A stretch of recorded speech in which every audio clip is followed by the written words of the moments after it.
जब मेरी मंगेतर मेरी भाभी बन गई तो मैंने अपने पत्थर दिल बाप से 20 बिलियन एंठे और जिंगबेई शहर छोड़ दिया जिसने मुझे तोड़ दिया था।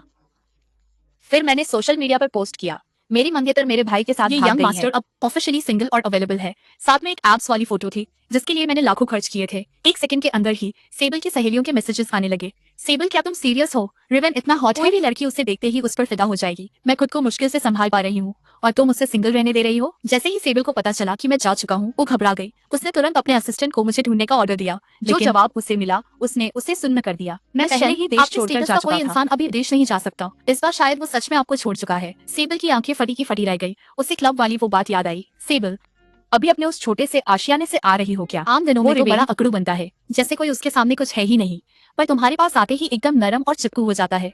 उसे देखकर मेरा तो दिल बैठ जाता है। तुम उससे शादी कब कर रही हो? जोरों से मैं वही रुक गया। चेहरे पर उम्मीद थी, पर जो मैं सुना शादी और उससे बस मजे कर रही। उसका अंदाज एकदम बेपरवाह था। वो चंद शब्द हवा की तरह हल्के थे, पर मेरे लिए वो जहर में डूबे 7 खंजरों की तरह थे जो सीधे मेरे सीने में जा लगे। उस प्राइवेट रूम में सन्नाटा छा गया। हैरान है। सन्नाटा छा गया। फिर किसी ने हिम्मत की। सच में सेबल, 3 साल हो गए, तुम अब भी किसी और के लिए रुकी हो? किसी और के लिए? मेरा दिमाग एकदम सुन्न हो गया। सेबिल का पहला प्यार। मैं दरवाजे के बाहर बेजान खड़ा हूँ और उसे हाँ कहते सुन रहा हूँ। ब्रेकअप पर उसने 3 साल मांगे। उसने कहा था वो भी दूसरों को ट्राई करेगा और मैं भी। और फीलिंग्स रही तो हम फिर साथ होंगे। मैंने वही किया। 3 साल वादा निभाया। वो रुकी। उसे जल्द आना चाहिए। लगा जैसे बिजली गिर गई हो। शरीर एकदम ठंडा, उंगलियां कांप रही हैं। 3 साल की वो नजदीकी, जब लगा कि हम सच में जुड़े थे। और ये सब सिर्फ एक एक्सपेरिमेंट था। पर रिवेन का क्या? उसका पर्सनालिटी पता है। अगर उसे पता चला तो, पर इससे पहले वो बात पूरी कर दी। मैंने दरवाजा जोर से खोल दिया। सब चौंक गए। सबकी नजरें मुझ पर थी। मैं दरवाजे पर खड़ा हूँ, चेहरा सफेद। मैं सीधे उस औरत को देखता हूँ जो टेबल के सिरहाने बैठी है। वो नहीं हिचकिचाती, न हैरानी, न घबराहट, बस वही बेरुखा अंदाज। अगर जरा भी फीलिंग होती तो उसका चेहरा ऐसा न होता। मैं उसके पास जाकर उसका चेहरा देखता हूँ। सेबल, क्या कुछ नहीं कहा? कुछ कहने लायक नहीं है। तुमने वही सुना जो सच है। हम बस मजा कर रहे थे। मुझे लगा तुम्हें पता था। डैश ने शर्ट लगाई थी। मुझे जीत लो और कोई भी कार ले लो। अगर कार काफी नहीं है तो वो एक मैट ब्लैक कार्ड निकालती है और उसे टेबल पर मेरी तरफ खिसका देती है। यहाँ 100 मिलियन है। इसे पिछले 3 साल के लिए पेमेंट समझो। अब से हमारा सब खत्म। वो खड़ी होकर जाने लगती है, पर जैसे ही वो गुजरती है मैं उसका हाथ पकड़ लेता हूँ। सेबल, सच तो ये है कि मुझे तुमसे प्यार हो गया था। ये कहते ही पिछले 3 साल की हर याद ताजा हो जाती है। पर वो बस अपना सिर लाकर फोन दिखाती है। स्क्रीन पर एक नोटिफिकेशन आता है। सेबल, 3 साल। मैंने कोशिश की और मैं अब भी सिर्फ तुम्हें चाहता हूँ। वापस आ जाओ। उसी पल मेरी दुनिया उजड़ जाती है। सेबल स्क्रीन को देखती है, फिर धीरे से मेरी उंगलियां हटा देती है। सॉरी। मुझे फर्क नहीं पड़ा और ये कहकर वो बिना मुड़े चली जाती है। उसे फर्क नहीं पड़ा, मतलब 3 साल तक सिर्फ मैं ही बेवकूफ था जो उसके इशारों पर नाच रहा था। मैं सुन्न खड़ा रह जाता हूँ अपने खाली हाथ को देखते हुए। फिर मैं बॉटल उठाकर फर्श पर दे मारता हूँ। कमरे में हर कोई सदमे में जम जाता है। किसी की हिलने की हिम्मत नहीं होती। पता नहीं कितना वक्त बीतता है। फिर मैं क्लब से बाहर निकल आता हूँ। रात की ठंडी हवा चेहरे से टकराती है। मैं आंसू पोंछता हूँ और उस बैग का पीछा करने के लिए कैब रोकता हूँ। मुझे देखना है कि वो कौन है जिसके इंतजार में वो 3 साल से थी, वो जिसकी बराबरी मैं कभी नहीं कर सका। ड्राइवर मेरी हालत देख लेता है पर कुछ नहीं कहता। वो बस एक्सेलेरेटर दबाकर पीछा करने लगता है। गाड़ी का ड्राइवर आज जरूरत से ज्यादा तेज गाड़ी चला रहा है। दर्द की एक नई लहर महसूस होती है। वो उससे मिलने के लिए इतनी बेताब है। गाड़ी एयरपोर्ट पर रुकती है। मैं पैसे देकर बाहर निकलता हूँ और एक खंबे के पीछे छिप जाता हूँ।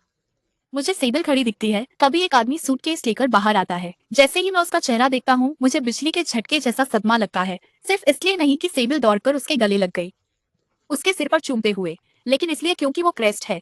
वो आदमी जिसे मुझे भाई कहना चाहिए। पूरी दुनिया में वो इकलौता इंसान जिससे मैं नफरत करता हूँ। मेरी माँ की मौत के 6 महीने बाद ही पिता एक औरत को घर ले आए। वो अपने साथ एक बेटे को लाई जो मुझसे 3 साल बड़ा था। वो क्रेस्ट था। हार्लन ने कहा वो उसका पहला प्यार थी और क्रेस्ट उसका अपना बेटा। उसने कहा माँ ने उसे मजबूर किया कि उसने उसे उसके प्यार से छीन लिया था, उसे सब खत्म करने पर मजबूर किया। पर मैं सच जानता हूँ, जब हार्लन बिजनेस शुरू कर रहा था उसके पास कुछ नहीं था।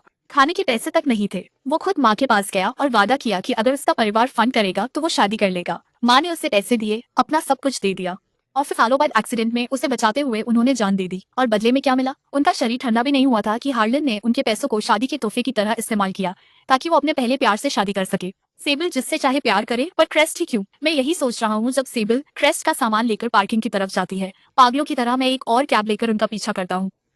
मैं इतना करीब हूँ कि खिड़की से साफ देख सकता हूँ। सेबल क्रेस्ट की तरफ मुड़ रही है। उसका हाथ उसके बालों को हटाने के लिए उठता है, इतनी सहजता से। वैसी कोमलता मुझे उसके साथ 3 सालों में एक बार भी नहीं मिली। मैं सामने देखता हूँ, आंखों में आंसू हैं। तभी आगे टक्कर होती है। टायरों की आवाज। मेरी कैब सामने वाली कार से टकराती है और फिर पीछे से एक कार हमें जोर से मारती है। टक्कर बहुत जोरदार है। मेरा माथा सामने वाली सीट के पीछे जा लगता है। अंधा कर देने वाला दर्द, तुरंत खून बहने लगता है और मेरी आंखें धुंधला जाती है। उस शोर और चीख पुकार के बीच मैं टूटी खिड़की से देखता हूँ कि जानी पहचानी मैबैक का दरवाजा खुलता है। सेबिल पहले बाहर निकलती है और दौड़कर पैसेंजर साइड की तरफ निकालती है और उसे चोटों को देखते हुए उसकी भवेद चिंता से सिकुड़ जाती है। फिर वो उसे वहां से ले जाने के लिए मुड़ती है, पर जैसे ही वो घूमती है उसकी नजरें मेरी नजरों से मिल जाती हैं। मैं कैब की पिछड़ चुकी बैक सीट में फंसा हूँ। उसकी आंखों में मुझे एक पल के लिए शॉक दिखता है। चाहत देख लेता है। सेबिल, क्या हुआ? क्या तुमने किसी को देखा? मैं ठीक हूँ। अगर किसी को मदद चाहिए तो जाकर देखो। मैंने सुना है कि ये कैब को काफी बुरी टक्कर लगी है। कुछ सेकंड्स की खामोशी, फिर सेबिल मुड़ जाती है। कोई जानने वाला नहीं, बस अजनबी है। वो क्रेस्ट को सहारा देती है और बिना दोबारा होश आता है से दूर चली जाती है। में हूँ। एक नर्स मेरे हाथ में लगी आईवी ड्रिप ठीक कर रही है। मुझे आंखें खोलते देख वो कहती है, मिस्टर फांग, शुक्र है आपको होश आ गया। आपकी चोटें गंभीर है। आपको ऑब्जर्वेशन में रहना होगा और हमें मेडिकल बिल के लिए आपके किसी घर वाले से कांटेक्ट करना होगा। मेरी आंखें सुनी है। मैं कोई रिएक्ट नहीं करता। नर्स अपनी बात दोहराती है, मिस्टर फॉन्ग, और तभी एक जानी पहचानी आवाज आती है, बिल पहले ही भरा जा चुका है। मैं झटके से दरवाजे पर घुमाता हूँ। नर्स माहौल समझकर चुपचाप बाहर निकल जाती है। सेबिल अंदर आती है। उसकी नजरें मेरे पट्टियों से बंधे जख्मों पर पड़ती है। फिर वो अपना हाथ बढ़ाती है जैसे मेरा माथा छूना चाहती हो। मैं मुड़ जाता हूँ। मिशन एक एम्पायर चलाती का हाल पूछने में टाइम क्यों वेस्ट करना। सेबिल का हाथ रुक जाता है। अगर मैं नहीं आऊंगी तो कौन आएगा? ये बात चुपती है। मेरा है ही कौन? मेरे डैड ने हमेशा किसी और को चुना। वेरा की मेरी लाइफ में कभी कोई जगह बहुत पहले ही घर नहीं रहा था। 3 साल तक सेबिल ही थी जो हर बार मेरे साथ खड़ी रही जब मुझे किसी की जरूरत थी। मुझे अपना आदी बनाया। मुझे यकीन दिलाया कि आखिरकार मुझे एक सेफ जगह मिल गई है जिसने मुझे वापस अंधेरे में धकेल दिया। भले ही कोई न आए, मुझे तुम्हारी जरूरत नहीं है। तुमने ही तो कहा था हमारे बीच सब खत्म हो गया है। मैं इतना भी डेस्परेट नहीं हूं मिशन। तुम्हें लगता है मैं फिर से गिड़गिड़ाते हुए वापस आऊंगा? मैं एक लंबी सांस लेता हूं, सेल्फ रिस्पेक्ट को समेटते हुए। तुमने सच में मेरा यकीन कर लिया था जब मैंने कहा था कि मुझे तुमसे प्यार हो गया है? मैं तो बस ऐसे ही कह रहा था। हम दोनों बस टाइम पास कर रहे थे। बहुत थका देने वाला है। सेबिल मुझे देखती है। मेरे इस दिखावटी गुस्से और मेरी लाल आंखों को उसके माथे पर बल पड़ जाते हैं। वो कहने ही वाली होती है कि तभी एक नर्स अंदर आती है। मिस शेन, क्रेस्ट का एग्जामिनेशन पूरा हो गया है और वो आपको पूछ रहा है। ये सुनते ही मुझे ऐसा लगता है जैसे किसी ने मुझ पर पैर रख दिया हो। जाओ, चले जाओ और अपने उस प्यारे फर्स्ट लव के साथ रहो। मुझे तुम्हारी कोई जरूरत नहीं है। सेबिल एक पल के लिए मुझे चुपचाप आखिरकार बोली, मैं यहाँ किसी पर्सनल रीजन से नहीं आई हूँ। तुम डैश के दोस्त हो। उसने मुझे तुम्हें चेक करने के लिए कहा था। तब मैं आखिरकार हंस पड़ा। हालांकि इससे मेरे चेहरे के जख्म में खिंचाव हुआ, पर वो दर्द मेरे सीने के दर्द के सामने कुछ चिंता मत करो। मैं जानता हूँ कि इसका कोई और मतलब नहीं निकालना चाहिए। उसी पल सेबिल के अंदर कुछ बदल गया। ये पहली बार था जब उसने मुझे रोते हुए देखा था। जैसे वो कुछ कहना चाहती हो, लेकिन आवाज नहीं निकली। वो मुड़ी और नर्स के पीछे पीछे बाहर चली गई। हिचकिचाहट के जाते देख आखिरकार मैंने हिम्मत हार दी और हॉस्पिटल के बेड पर गिर गया। मुझे लगा था कि मैं घंटों रोऊंगा, पर अजीब बात है, आंसू जल्दी ही सूख गए। आने वाले दिनों में मैं हॉस्पिटल में बिल्कुल अकेला था। मेरी मदद करने वाला कोई नहीं था। अपनी पट्टियां बदलते वक्त मैं पसीने से तरबतर हो जाता था। हर खाने का स्वाद फीका लगता था। कभी कभी मैं नर्सेस को गलियारे में फुसफुसाते हुए सुनता कि क्रेस्ट कितना लकी है कि मिस शेन खुद उसकी खाना खिलाती है, पानी पिलाती है, पूरी रात वहीं रुकती है। एक बार मैं उस कमरे के पास से गुजरा और दरवाजे की दरार से देखा कि सेबिल उसके बेडसाइड पर मेरी आंखों में बस गई। उस दर्द से मुझे चक्कर आने लगे, पर मैं रोता नहीं। रिवेंज जिस चीज में बेस्ट है वो है जी जान से प्यार करना और फिर उसे बुला देना। जिस दिन डिस्चार्ज हुआ सबसे पहले वीजा बनवाया। मैं शहर में एक पल और नहीं रह सकता। मैं घर वापस आता हूँ और उसके बाद सबसे पहले वीरा दिखी, फुल मेकअप में तैयार, और मुझे देखते ही उसका लेक्चर शुरू हो गया। रिवेन, तो तुम्हें घर आने का रास्ता याद आ ही गया। मैंने उसकी तरफ देखा तक नहीं। मैं सीधा एंट्री पे गया और एक लंबा वेस उठाया और अपनी पूरी ताकत से उसे जमीन पर दे मारा। आवाज बहुत तेज थी, टुकड़े हर तरफ बिखर गए। वेरा चिल्लाई और पीछे हट गई। तुम खुद को समझते क्या हो? एक घर तोड़ने वाली साइड पीस मुझे लेक्चर देगी? वेरा, साफ समझ लो, जब तक मैं यहाँ हूँ तुम कभी अपना सिर उठाकर नहीं चल पाओगी, कभी नहीं। कड़वे शब्द, हर बात उसे चुभी। वेरा का चेहरा सफेद पड़ गया, उसका शरीर कांप रहा था। रिवेन, हो क्या गया है? हार्लन स्टडी से बाहर निकला, वेरा को संभाला और गुस्से में मेरी तरफ मुड़ा। तुम आते ही हंगामा शुरू कर देते हो। क्या तुम एक बार भी इंसान की तरह बिहेव कर सकते हो? मैंने उसे उस औरत को संभालते देखा और हंसा। मैं हंगामा कर रहा हूँ? ठीक है, मेरा हिस्सा अभी दे दो और मैं देश छोड़ दूंगा। तुम मुझे फिर कभी नहीं देखोगे। हार्लन ने आंखें झपकाई, फिर झूठी चिंता दिखाने लगा। पागल मत बनो, छोड़कर जाना किस लिए? यहीं रहो, ये तुम्हारा घर है, हम फैमिली हैं। मैं हंसा जैसे कोई मजाकिया बात सुनी हो। ये नाटक बंद करो हार्लन, तुम ही फैमिली हो। मेरी माँ मर गई, उससे मेरा घर भी उजड़ गया। अब सीधे मुद्दे की बात करते हैं। वो चाहिए जो मेरा है। ये सुनकर हार्लन का चेहरा उतर जाता है।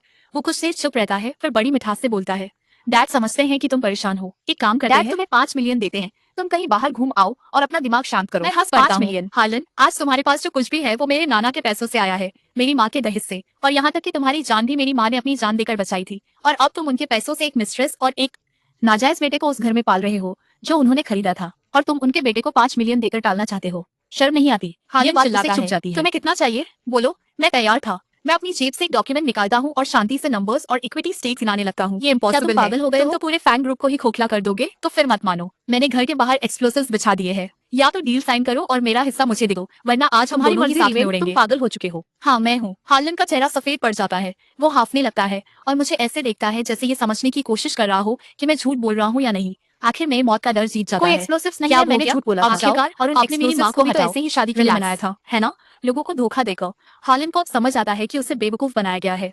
वो हकलाता है, मेरी तरफ इशारा करता है। रिएक्शन की कोई परवाह नहीं है। मैं पहले ही ऊपर जाने के लिए चाहिए था वो मिल गया है। तुम्हारा भाई आज रात अपनी गर्लफ्रेंड के साथ डिनर के लिए घर आ रहा है। मुझे नहीं पता तुम आजकल क्या कर रहे हो। आज रात तुम चुपचाप बैठोगे, खाना खाओगे और तमीज से रहोगे। तुम जानते हो कि इस शहर में शेन फैमिली कितनी पावरफुल है। हम उन्हें ऑफेंड करना अफोर्ड नहीं कर सकते। अपना ये एटीट्यूड छोड़ो और कोई तमाशा मत करना। सीढ़ियों पर मेरे पैर रुक जाते हैं, मेरा पूरा शरीर सुन्न पड़ जाता है। वो आज रात यहाँ क्रिस की गर्लफ्रेंड बनकर आ रही है। मुझे ये सब समझने का वक्त भी नहीं मिलता। तभी सामने का दरवाजा खुलता है और क्रिस सेबल का हाथ पकड़े अंदर आता है। डैड मॉम मैं घर आ गया। हार्लन और अभी भी घबराई हुई वेरा के चेहरे चमक उठते हैं और वो क्रिस की तरफ भागते हैं, उसे प्यार करने लगाते हैं, झुककर उसे बहुत इज्जत देते हैं, जैसे उसकी चापलूसी कर रहे पड़ती है, लेकिन उसके चेहरे पर साफ नाराजगी दिखती है। ऐसा लगता है जैसे उसे पहली बार पता चला है कि मैं क्रिस का छोटा भाई हूँ। डिनर पर क्रिस और सेबल साथ बैठे हैं, मैं उनके सामने अकेला बैठा हूँ। पूरे खाने के दौरान मैं सेबल को क्रिस का ख्याल रखते हुए उसकी प्लेट में खाना रख रही है, उसके लिए श्रिम्प छील रही है। वेरा ये सब बहुत खुश होकर देख रही है। क्रिस तुम और मिस शेन कैसे मिले? मॉम को सब बताओ। हम एक चैरिटी गाला में मिले थे। मैंने एक आवारा बिल्ली को पेड़ पर फंसा देखा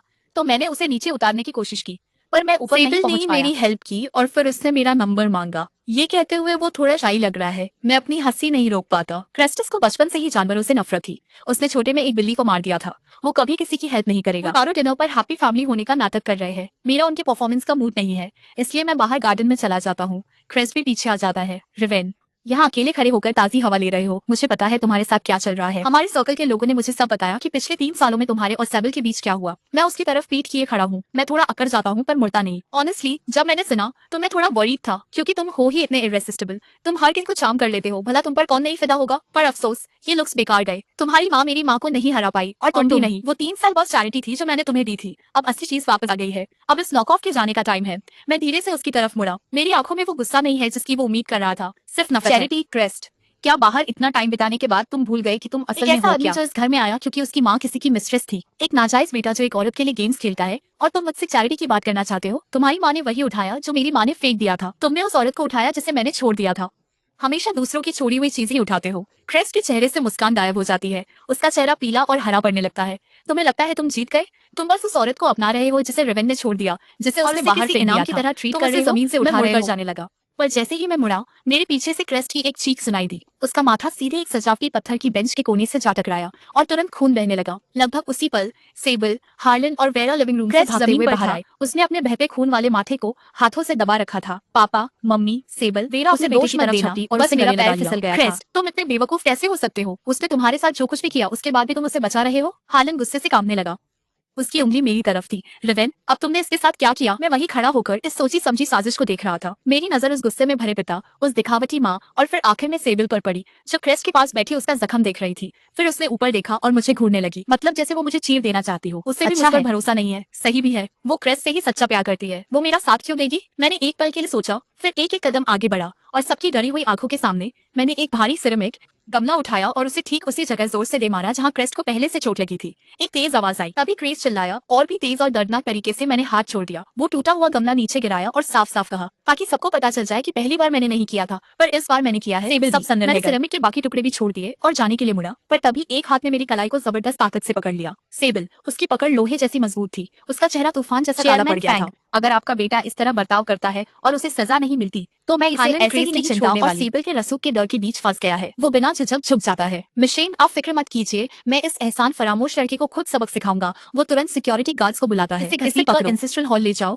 और घुटनों के बल बिठा दो। तुम्हारी हिम्मत कैसे हुई? मैं पलटकर लड़ा, अपने बाप को नफरत भरी नजरों से घूरते हुए। पर हार्लन सेबल की चापलूसी करते हुए पूछता है, एंसेस्ट्रल हॉल में घुटनों के बल बिठाना काफी है? सेबल क्रेस को खड़ा होने में मदद करती है। उसके माथे से अभी भी खून बह रहा है और वो मुझ पर एक ठंडी नजर डालती है। उसकी बातें बहुत बेरहम है। ये तो बहुत कम है। मैंने स्टडी में एक राइडिंग क्रॉप सजावट के लिए तो नहीं है ना? वो पीछे मुड़कर देखे बिना क्रेस को ले जाती है। मैं वहाँ दंग खड़ा उसे जाते हुए देखता हूँ। उसने अभी अभी हार्लन से मुझे कोड़े मारने को कहा। हार्लन तुरंत समझ जाता है और गार्ड्स पर चिल्लाता है, पहले इसे राइडिंग क्रॉप से मारो, फिर घसीटकर एंसेस्ट्रल हॉल ले जाओ। जब तक मैं न कहूँ ये खड़ा नहीं होना चाहिए। मैं अपनी पूरी ताकत से ला, पर उन्होंने मुझे दबोच लिया। वो बहुत सारे और मैंने अपनी सावधानी छोड़ दी थी। मैंने खुद से कहा था कि क्रेस की बातों का मुझ पर कोई असर नहीं हुआ। वरना उनके सेंटेंसेस मुझे यूं भड़काते नहीं। मुझे साइड रूम में ले जाया गया। जब होश आया मैं अपने कमरे में था, जैसे मैं चूर चूर हो गया हूँ। नैनी में चुपचाप जख्मों पर दवा लगा रही हैं, आंसू पोंछते हुए फुसफुसा रही हैं। छोटे मालिक प्लीज माफी मांग लीजिए, ये सब क्यों झेल रहे हैं? मैंने सिर हिलाया। हार मान लूं? हार मानी तो ये मुझे नोच लेंगे, सिर्फ हड्डियां बचेंगी। मैं रुका और एक ऐसी मुस्कान दी जो रोने से बदतर थी। बस एक पिटाई थी। मैंने भी क्रेस्ट को धोया है, हिसाब बराबर है। मैंने तकिए के नीचे से बैंक कार्ड निकाला और नैनी मे को थमा दिया। ये रखिए। वो चौंक गई और उसे वापस करने लगी। छोटे मालिक मैं ये नहीं ले सकती, रखिए इसे।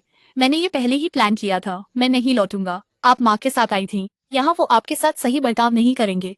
ये आपकी बाकी जिंदगी के लिए काफी है। भरोसा कीजिए, नौकरी छोड़ यहाँ से जाइए। नैनी में कार्ड को घूरती रही, फिर मुझे जख्मी हालत में देखा, जो अब भी उनके बारे में सोच रहा था, और वो टूट गई। उनके चेहरे से आंसू बहने लगे और घुटने जवाब दे गए। मैंने रोका। नैनी में मेरा आपका बनाया लोटस रूट और पोर्क रिब सूप पीने का मन है। ठीक है, मैं अभी बनाती हूँ। वो आंखें पोंछ किचन की तरफ भागी। कमरे में सन्नाटा छा गया।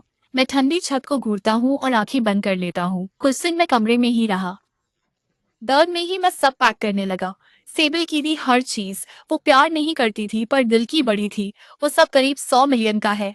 मन किया सब फेंक दूं, पर मैंने अपना इरादा बदला और उस अपस्केल क्लब के ओनर को कॉल किया जहां मैं अक्सर जाता था। मुझे पता चला कि वो एक चैरिटी ऑक्शन कर रहे हैं, तो मैंने उनसे कहा कि मेरे पास ऑक्शन के लिए काफी चीजें हैं और मैं सब कुछ ला जवाब जल्दी ही आ गया। शाम में कई बड़े केसेस लेकर क्लब पहुंचा, सब कुछ ऑक्शन कोऑर्डिनेटर को सौंपा और जैसे ही मैं मुड़ा, मेरी टक्कर सीधे सेबल और क्रेस्ट से हुई जो साथ में अंदर आ रहे थे। सेबल उसके बिल्कुल करीब थी और जैसे ही क्रेस्ट की नजर मुझ पर पड़ी, उसके चेहरे पर एक घमंडी मुस्कान आ गई। मेरा हाथ गुस्से में खुद ब खुद भिंच गया और मैंने खुद को रोक लिया। आज रात यहाँ होने की मेरे पास एक असली वजह है। उन पर एनर्जी वेस्ट करने का कोई मतलब नहीं है। लाइट्स डिम हो गई। होस्ट स्टेज पर आता है और अनाउंस करता है कि ऑक्शन शुरू होने से पहले 3 मिनट का एक किसिंग मोमेंट होगा। कमरे के सभी कपल्स को इसे फ्रीली एंजॉय करने के लिए इनवाइट किया जाता है। एक स्पॉटलाइट अंधेरे कमरे में घूमती है और एक एक करके कपल्स को अपनी रोशनी में लेती है। अपने से थोड़ी दूर मैं सेबल को मुस्कुराते हुए और क्रेस्ट के गले में हाथ डालते हुए देखता हूं और फिर झुकता है नीचे देखता है। पहले कि वो उसे किस कर पाता, ऊपर लगा एक भारी लोहे का डेकोरेटिव लाइट फिक्सचर ढीला होकर सीधे क्रेस्ट की तरफ नीचे गिरता है।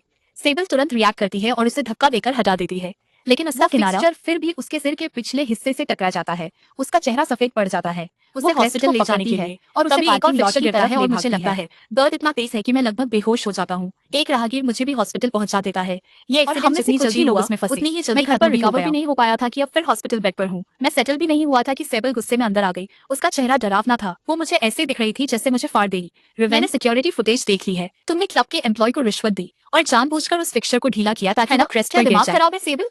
तुम्हारे अलावा और कौन उसे मरते देखना चाहेगा? रिवेन, मैंने तुम्हें कम आका था, कहने को कुछ नहीं क्योंकि ढूंढने को कुछ नहीं मिलेगा। सेबल, तुम्हें इल्जाम लगाने का हक नहीं है। इल्जाम? लगता है बिना सख्त नतीजे के तुम नहीं मानोगे। उसने फोन डायल किया। मुझे किसी को अंदर लाना है। रिवेन, फैंग फैमिली का दूसरा बेटा, हमले का शक, अभी लोग भेजो, उसे कुछ दिन अंदर रखो ताकि वो सोचे। मेरी आंखें फटी रह गई। मुझे यकीन नहीं हो रहा था वो सच में अपने कनेक्शन से मुझे जेल भेज रही है। तो इसका क्या मतलब कि वो फिक्सचर मुझ पर भी गिरा था? कुछ ही मिनट्स में ऑफिसर्स कमरे में आ गए। डॉक्टर के मना करने और मेरी चोटों के बावजूद वो मुझे जबरदस्ती ले गए। उसके बाद के दिन नर्क जैसे थे। वहां मैंने सब सहा। सेल में बाकी लोगों को शायद खास इंस्ट्रक्शंस दिए गए थे। वो मुझ पर टूट पड़े, लात घूंसों की बारिश कर दी। जब कुछ दिनों बाद उन्होंने आखिरकार मुझे छोड़ा तो मैं इंसान जैसा भी नहीं लग रहा था। मेरा शरीर टूट चुका था, बस सांसें चल रही थी। सिर्फ एक चीज थी जो मुझे उस जगह से बाहर खींचाई। वो था मेरे फोन पर एक मैसेज। मेरा वीजा अप्रूव हो गया था। मैं स्टेट के लिए कैब जैसे ही मैं अपना सामान उठाकर एयरपोर्ट निकलने के लिए तैयार। वो विदेश से लौटा था। सब सुनकर भागा आया। मुझे देखते ही उसका चेहरा पछतावे से भर गया। वो बस माफी मांगे जा रहा था। Riven, I am so sorry. ये सब मेरी गलती है। मुझे अपने कजिन का एक्स कभी पसंद नहीं था, इसलिए मैंने तुम्हें उकसाया। मुझे अंदाजा नहीं था कि बात इतनी बढ़ जाएगी। मुझे नहीं पता था कि उसका पहला प्यार क्रेस्ट था। अगर पता होता तो मैं तुम्हें इसमें कभी नहीं घसीटता।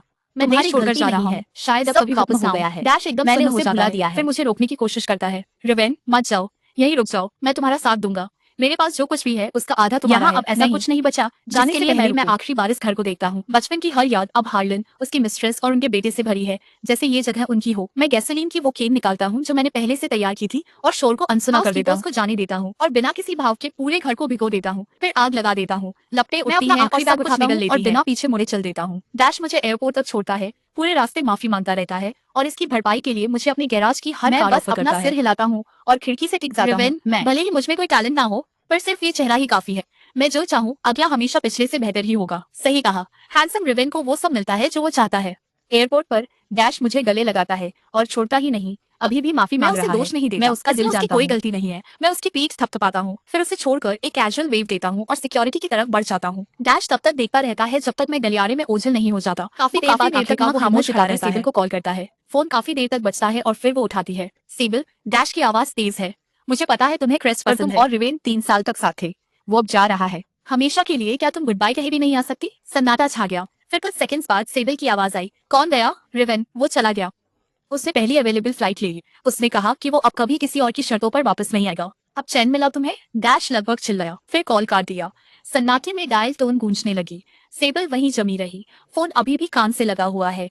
वो हिल भी नहीं पा रही। चला गया, देश छोड़ दिया, कभी वापस नहीं आएगा। ये शब्द उसके दिमाग में चोट की तरह लगे। उसने चिढ़कर अपना फोन डेस्क पर फेंक दिया और अपने सामने रखे क्रिटिकल मर्जर डॉक्यूमेंट्स पर फोकस करने की कोशिश की। लेकिन वो सारे शब्द और नंबर्स चींटियों की तरह रेंग रहे हैं। वो फोकस नहीं कर पा रही। उसका दिमाग बार बार उसी चेहरे पर जा रहा है जो ले जाने से पहले मेरे चेहरे पर था। वो चेहरा। वो बेचैनी में खिड़की के पास जाकर खड़ी हो गई। वो काफी देर तक बाहर देखती रही, फिर अचानक चाबियां उठाई और ऑफिस से बाहर निकल गई। नीचे जाते हुए एलिवेटर में वो एयरपोर्ट डायरेक्टर को कॉल करती है। पता करो कि रिवेन ने कौन सी फ्लाइट ली है। अभी जब तक वो तेजी से ड्राइव करते हुए एयरपोर्ट पहुंचती है, डायरेक्टर पहले से इंतजार कर रहे हैं, साफ घबराए हुए। जो मिला है उसे सौंपने को तैयार। मिशन मिस्टर फांग पेरिस जाने वाली फ्लाइट FX10 पर थे। वो 20 मिनट पहले निकल गई। सेबल रुक जाती है। वो फ्लाइट FX10 के पास वाले बड़े डिपार्चर बोर्ड को देखती है।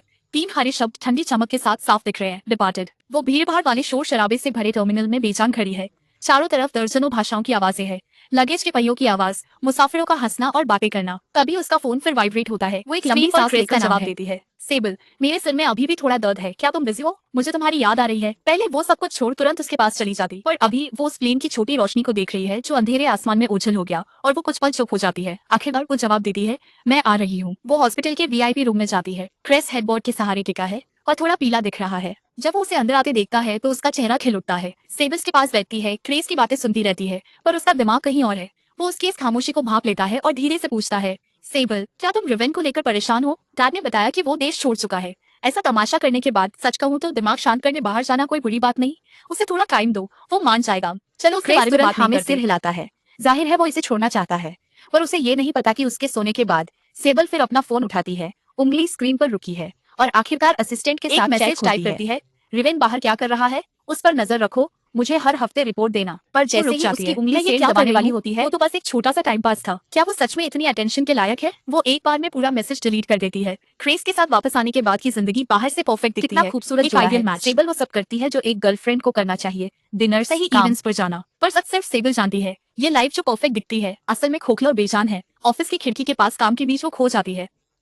वो वक्त याद करते हुए जब मैं उसके सबसे बिजी पलों में चुपके से आता था, उसे पीछे से बाहों में भर लेता था और जानबूझकर उसके कान के पास सांसें छोड़ता था। उसका कंसंट्रेशन पूरी तरह बिगाड़ते हुए प्राइवेट जेट पर वो खुद को संभालती है। उसकी नजरें उस छोटे से लेविटारी पर जाती है जहां आखिर में मैंने उसे कंबल में लपेटकर बाहर निकाला था, और तब वो पूरे रास्ते धीरे धीरे शिकायतें करती रही थी। ये यादें जिनका अब कोई मतलब नहीं है, भूतों की तरह उसके सामने आती है, बिना बुलाए चली आती है और हर बार उसे परेशान कर देती है। वो क्रेस्ट को उसी एक्सक्लूसिव प्राइवेट डाइनिंग क्लब ले जाती है जहां हम जाया करते थे, जिसकी बुकिंग महीनों पहले करानी पड़ती है। खाना अब भी लाजवाब है, माहौल अब भी एलिगेंट है। सेबल खामोशी से खाती है, पर उसका दिमाग फिर वहीं चला जाता है कि कैसे मैं उसके नजरें फेरने का इंतजार करता था और वही डिश चुरा लेता था जो उसे खानी होती थी। फिर मैं कहता कि मैं उसका हाथ पकड़कर सीधे उसके ग्लास से पानी नहीं पी लेता था और बिना किसी शर्म के उससे कहता था, जो तुम्हारा है वो मेरा है। हर मील का अंत हंगामे के साथ होता था। थी और ये डिनर ये इतना शांत है कि सिर्फ बर्तनों के टकराने की आवाज आ रही है। दम घुटता है। रात को वो बिस्तर की अपनी तरफ लेटी होती है, आधी नींद में, और उसका हाथ अपने आप दूसरी तरफ जाता है और एक गर्म शरीर को छूता है। पर ये गलत है, ये गर्माहट गलत है। वैसी दहकती हुई गर्मी नहीं है, सांसें भी गलत है, कोई जानी पहचानी खुशबू नहीं है। यहाँ तक कि नींद की वो हल्की आवाजें भी चैन से नहीं सोता था। अनजाने में चादर खींच लेता, जैसे कोई छोटा जानवर गर्मी ढूंढ रहा हो। आधी नींद में उसकी बाहों में घुस जाता। सेबल की आंखें खुली, उसके सीने में नफरत की एक गहरी हिंसक लहर उठी। पहली बार वो क्रेस्ट को लगभग धक्का देकर हटा देती है। बिस्तर से उठकर बाहर चली गई। सो जाओ, मुझे एक अर्जेंट डॉक्यूमेंट हैंडल करना है। उसके हैरान जवाब का इंतजार किए बिना वो सीधे स्टडी में जाकर दरवाजा बंद कर लेती है। उसे अकेलापन और सन्नाटा चाहिए। उसे उस चेहरे को दिमाग से हमेशा के लिए निकालना है जो बार बार साफ हो रहा है। बिजनेस काला में सेबल क्रेस्ट के साथ गई। सब कहते हैं वो परफेक्ट है। सेबल को घुटन महसूस हुई। डिनर पर एक बिगड़ेल लड़का क्रेस्ट से उलझ गया। उसे उकसाता है। क्रेस्ट बस सेबल को देखता है। पहले सेबल बीच में आ जाती। उसे लगता था उसका बैकग्राउंड स्ट्रांग नहीं है तो उसे ही सब संभालना होगा, पर अभी वो मेरे बारे में सोचती है। अगर उस सिचुएशन में मैं होता तो पलटकर अपनी ड्रिंक उसके मुंह पर मार देता, फिर बेपरवाही से कहता, सॉरी हाथ फिसल गया। ये कॉन्ट्रास्ट उसे छुपता है। तभी एक पुराने खानदान का लड़का जिसकी शिन्स से दुश्मनी थी और जुबान कभी नहीं रुकती थी, सौंड्रा, ड्रिंक लेकर पास आया। सुना है तुम्हारा और रिवेन का झगड़ा हो गया, वो तो विदेश में मजे कर रहा है। कितने अफसोस की बात है। मैं हमेशा से जानना चाहता था कि ये कैसा होता है। इससे पहले कि वो अपनी बात पूरी कर पाता, सेबल ने बिना किसी वार्निंग के उसके चेहरे पर एक जोरदार थप्पड़ जड़ दिया। उसे अंदाजा भी नहीं जमीन पर गिर पड़ा। उसकी नाक से खून बहने लगा। पूरा कमरा सन्न रह गया। हर कोई बस देखता ही रह गया कि अभी क्या हुआ। सेबल ने बिना किसी रहम के उसकी तरफ नीचे देखा। तुम्हें क्या लगता है तुम कौन हो? फिर वो मुड़ी, जमीन पर पड़े उस आदमी और कमरे के हर हैरान चेहरे को इग्नोर करते हुए सबको अपनी जबान संभालकर बात करो की चेतावनी देकर उतने ही हैरान क्रेस्ट के साथ बाहर निकल गई। वो उसकी जिंदगी में ये बहुत इम्पोर्टेंट था और जब उसने अपना मेरे बारे में किया गया एक मामूली सा कमेंट। घर जाते वक्त कार में भारी सन्नाटा छाया हुआ था। क्रेस्ट काफी डरा हुआ लग रहा था और एक लंबे पॉज के बाद उसने संभल कर बात शुरू की। आज मेरी माँ का फिर से कॉल आया था। वो पूछ रही थी कि हम शादी के बारे में कब सोच रहे हैं। सेबल ने अपनी उंगलियां माथे पर रखी। उसकी आवाज एकदम सपाट थी। अभी कुछ क्रॉस बॉर्डर मर्जर डील्स बहुत क्रिटिकल स्टेज पर बारे में बाद में बात करते हैं। उस रात देर गए सेबल स्टडी रूम में अकेली बैठी अपने फोन पर एक पासवर्ड प्रोटेक्टेड छोटा सा वीडियो है। ये कुछ साल पहले दोस्तों के साथ हुई एक पार्टी का है। किसी ने मुझे गाना गाने का चैलेंज दिया था। कूद पड़ा, मैं मान गया, पकड़ा और एक मजेदार पॉप सॉन्ग गाने लगा। उसे याद भी नहीं कि उसने ये कब सेव किया था। उसे सच में नहीं पता। वो स्क्रीन पर दिख रही उस लड़की को देखती है जो आजाद, जिंदादिल और बेफिक्र थी और उसकी तुलना अपनी आज की शांत जिंदगी से करती है। सेबल के दिल में कुछ अजीब सा महसूस हुआ, जैसे दम घुट रहा हो। उसे झटके से वीडियो बंद कर दिया और उल्टा पटक दिया। उसकी सांसें तेज थी और देखते ही देखते गया 3 साल गुजर गए। राजधानी का इंटरनेशनल एयरपोर्ट। सेबल एक बड़ी ओवरसीज बिजनेस ट्रिप से लौट रही है और क्रेस्ट उसके मंगेतर के रूप में उसके साथ है। उनकी अराइवल को काफी लो की रखा गया था। बचने के लिए वो वीआईपी कॉरिडोर का इस्तेमाल करते हैं, लेकिन जैसे ही वो बाहर कदम रखते हैं, टकराती है। अराइवल हॉल खचाखच भरा है। सैकड़ों लड़के लड़कियां हाथों में ग्लोइंग साइंस, फूल और बैनर्स लिए एक ही नाम चिल्ला रहे हैं, रिवेन, रिवेन, रिवेन। शोर इतना ज्यादा है कि लगता है छत ही उड़ जाएगी। आम मुसाफिर अपनी जगह रुक जाते हैं, मुड़कर देखने लगते हैं और फुसफुसाते हैं, ये कौन है, क्या हो रहा है? तुम्हें सच में नहीं पता? वो इस वक्त एंटरटेनमेंट इंडस्ट्री का सबसे बड़ा नाम है। 3 साल पहले डेब्यू किया था। ऐसा चेहरा जिस पर कोई भी फिदा हो जाए और स्क्रीन पर 1000 चेहरों वाला इंसान। जैसे ही सेबल मेरा नाम सुनती है, अपने आप रुक जाते हैं। उसकी आंखें शोर और भीड़ की नजरों का पीछा करती है और कॉरिडोर सामने वाले खंबे पर लगे एक बड़े बिलबोर्ड पर टिक जाती है। वो वहीं बिल्कुल शांत खड़ी रह जाती है, उस विशाल पोस्टर को देखते हुए। पूरे हॉल का शोर उसके आसपास धुंधला सा हो जाता है, जब तक कि दुनिया में सिर्फ वो सितारे जैसा चमकता चेहरा ही नहीं रह जाता। क्रेस्ट भी उसे देखता है और वो अनजाने में सेबल का हाथ जोर से पकड़ लेता है। ये रिवेन है। मैंने सुना था कि वो विदेश जाकर एंटरटेनमेंट इंडस्ट्री में घुस गया है, एक अच्छी खासी रही जिंदगी छोड़कर शो बिजनेस में हाथ आजमाने के लिए। उसके लहजे में जानबूझकर एक बेरुखी है। सेबल को जैसे कुछ सुनाई ही नहीं देता। उसे इन पूरे 3 सालों से पता था, पर उसने एक बार भी मुझसे कांटेक्ट करने की कोशिश नहीं की। मेरी खबरें उस तक पहुंच ही गई। उसे पता था मेरा डेब्यू टॉप पर हुआ, मेरी हर फिल्म हिट रही और मैंने इतने मेजर अवार्ड्स जीते जितने वो गिन भी नहीं सकती थी। उसने अपने असिस्टेंट से चुपके से मेरी हर फिल्म और उन सभी ब्रांड्स के पोस्टर्स और मर्चेंडाइज मंगवाए थे, ये सब मैं एंडी के सबसे छुपे हुए ड्रॉर में सहेज कर रखा था। बस उसने कभी खुद को मेरे पास आने नहीं दिया। फिर उसकी नजरें भीड़ को चीरती हुई उस शख्स पर जा टिकी जो अभी अभी कॉरिडोर से बाहर निकला था, जिसके आसपास बॉडीगार्ड्स का पहरा था। बस एक नजर और उससे लगा कि मैं असलियत में किसी भी पोस्टर से कहीं ज्यादा स्ट्राइकिंग हूँ। जब सेबल मुझे देख रही थी, तभी एक औरत ढेर सारे रोजेस लिए हंसते हुए फैंस के बीच से अचानक बाहर आई। वो और कोई नहीं, शांग फैमिली की सोलेल थी। सोलेल ने मेरा कैरी ऑन बैग लिया, मेरे कान में कुछ फुसफुसाया और मैं जोर से हंस पड़ा, दिल खोलकर। जोर से ये देख सेबल के चेहरे के भाव बदल गए। उसके आसपास की हवा इतनी ठंडी हो गई कि क्रेस्ट भी कांप उठा। भीड़ उन्हें पार्किंग लॉट तक ले गई।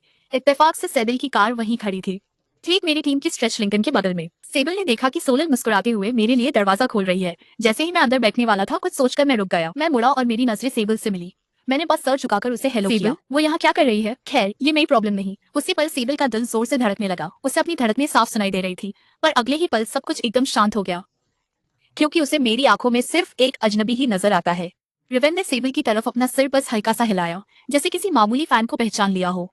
फिर उसने बिना किसी परवाह के मुंह फेर लिया और बिना रुके गाड़ी में बैठ गया। इस बीच सोलेल की नजर सेबल पर पड़ी। उसने गाड़ी का दरवाजा बंद किया और खिड़की से सेबल की तरफ देखते हुए अपनी आईब्रो उठाई और धीरे से मुस्कुरा दी। फिर वो काली स्ट्रेच लिंकन वहां से निकली और एयरपोर्ट पार्किंग के एग्जिट से गायब हो गई। ये सब देखते हुए सेबल वहीं जम सी गई। वो अपनी जगह से हिल भी नहीं पा रही थी। क्रेस्ट उसके पास से उसे कई बार आवाज देता है, पर उसे कुछ सुनाई नहीं देता। उसके कानों में बस एक आवाज गूंज रही है और एक ही बात बार बार दिमाग में आ रही है। ऐसे देखा जैसे मुझे देखा ही नहीं। होटल की स्वीट में वापस आकर सेबल सोफे पर गिर सी जाती है। वो 1 मिनट के लिए भी नहीं सो पाती। एयरपोर्ट का नजारा बार बार उसकी आंखों के सामने आ रहा है, जिस तरह रिवेन ने उसे देखा था जैसे वो कोई अजनबी हो। जाते जाते सोलेल की वो मुस्कुराहट, हर एक बात उसे जहर बुझी सुई की तरह चुभ रही थी। और अब उसे एहसास हुआ कि वो रिवेन का उसे उस तरह देखना बर्दाश्त नहीं कर सकती और वो किसी और औरत को उसके साथ बिल्कुल नहीं देख सकती। वो जितना सोचती है उतना ही परेशान होती जाती है। वो झटके से उठती है, मिनी बार के पास जाकर अपने लिए एक कड़क शॉट बनाती है और उसे एक बार में ही गटक जाती है। फिर वो अपना फोन उठाती है और अपने असिस्टेंट को कॉल करती है। मुझे जिंगबेई में रिवेन की एक एक एक्टिविटी की डिटेल्स चाहिए, उसका एड्रेस, अगले हफ्ते की उसकी हर मूवी की शूटिंग, और सोलेल वो पिछले 3 सालों से क्या कर रही है, रिवेन के साथ उसका क्या रिश्ता है। जितनी जल्दी हो सके ऑर्डर दे दिया गया है। सेबल कमरे में टहलते हुए इंतजार करने लगती है। 1 घंटे जैसा बीत रहा है। कुछ घंटों बाद उसकी असिस्टेंट एक थरो रिपोर्ट के साथ कॉल करती है। रिवेन का पता और शेड्यूल सामने है, पर सोलेल की जानकारी एबल का दिल और भी बैठा देती है। सोलेल वो पुराने रईस खानदान से है और खुद भी बहुत ब्रिलियंट है।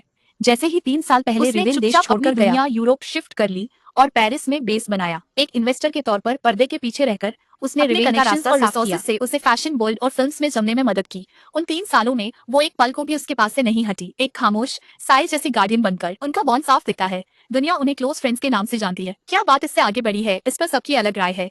फ्रेंड्स, सेबल एक ठंडी हंसी हंसती है। वो कॉल काट देती है। और एक औरत सिर्फ दोस्त हद है।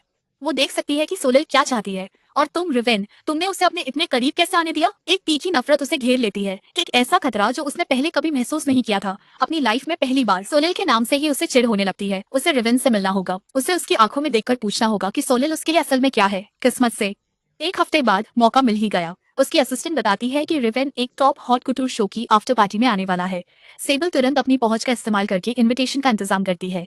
ये इवेंट ऐतिहासिक एस्टेट में है। जैसे ही सेबल अंदर कदम रखती है, उसकी नजरें रिवेन को ढूंढ लेती है। वो कई इंटरनेशनली अक्लेम डायरेक्टर्स और प्रोड्यूसर्स के साथ बातचीत में डूबा हुआ है। बड़ी आसानी से फ्रेंच और इंग्लिश के बीच स्विच कर रहा है। सेबल अपना ग्लास थामे भीड़ में से उसे देखती है। वो तब तक इंतजार करती है जब तक रिवेन की एनर्जी कम नहीं होने लगती, जब तक वो अकेले गार्डन की तरफ वाली टेरेस पर नहीं चला जाता। अब वो बिना किसी का ध्यान खींचे उसके पीछे जाती है। टेरेस पर रात की हवा ठंडी है। रिवेन रेलिंग के सहारे खड़ा होकर दूर झील को देख रहा है। सेबल पीछे से आती है, एक गहरी सांस लेती है, अपने अंदर के तूफान को दबाती है, और फिर भी उसके मुंह से निकले शब्दों में तुम्हारे और सोलेल के बीच आखिर चल क्या रहा है।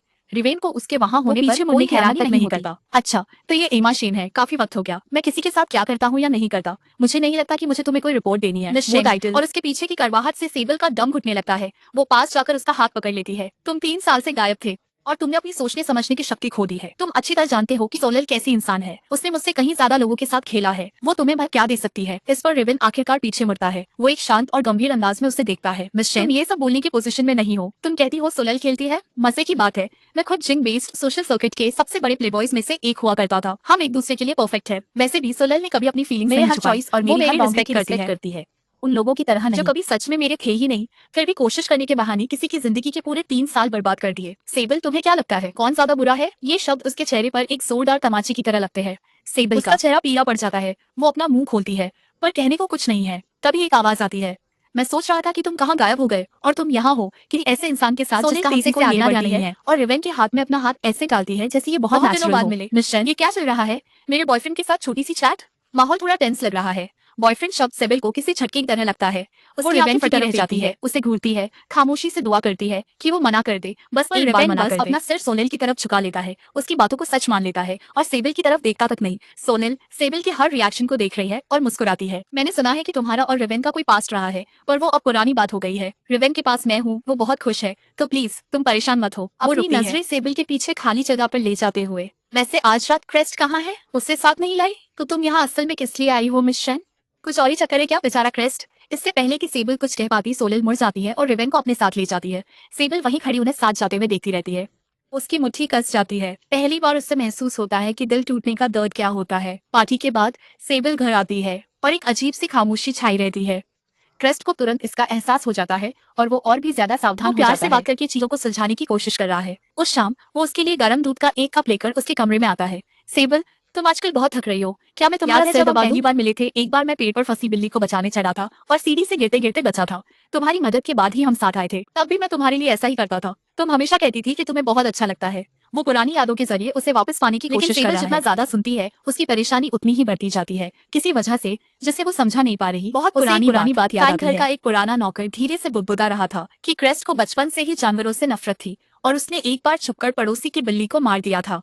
और फिर उसे रिवेन की कही वो कड़वी और मजाक उड़ाने वाली बात याद आती है। उसने हमेशा उन बातों को नजरअंदाज किया था, ये सोचकर कि रिवेन बस मुश्किलें खड़ी करना चाहता है। लेकिन अब उसे सब समझ आ रहा है। वो धीरे से क्रेस्ट का हाथ हटा देती है। ठीक है, मैं अकेली रहना चाहती हूँ। क्रेस्ट के पास अब कहने को कुछ और जोर देने की हिम्मत नहीं करता और चुपचाप बाहर चला जाता है। कुछ दिनों बाद सेबल का काबिल असिस्टेंट घर से आई पुरानी फाइलों को चेक कर रहा होता है। तभी उसे कुछ मिलता है, एक इन्वेस्टिगेशन रिपोर्ट की कॉपी।